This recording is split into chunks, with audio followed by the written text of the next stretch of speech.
আমার কথা হচ্ছে যে আমরা বিপিএল এ কন্টিনিউ করলাম, বিসিবিতে যে কথাগুলো আমাদেরকে বলেছে কন্টিনিউ করার জন্য, খেলাটা আমরা কন্টিনিউ করি এবং আমরা কন্টিনিউ করেছি বিসিবির সবার কথা শুনে। এবং কন্টিনিউ করার পরে এখন যখন যারা দায়িত্বে আছেন তারা যদি এসে বলেন যে ডিরেক্ট সাইনিং এর টাকা আমরা দিব না, তাহলে ব্যাপারটা কেমন দাঁড়ালো? তার মানে কি আমরা ইউজ হলাম?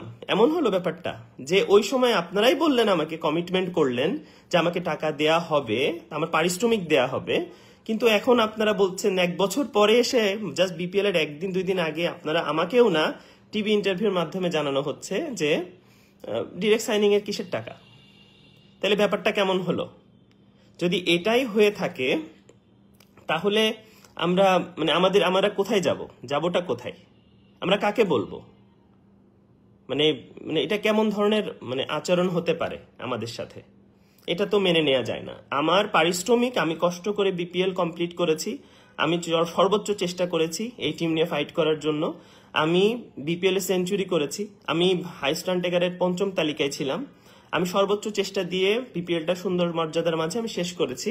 এখন আপনারা এসে আমাকে যদি বলেন যে ডিরেক্ট সাইনিং এর কোনো পেমেন্ট আমরা দিতে পারবো না, তাইলে তো আমি মানতে পারবো না।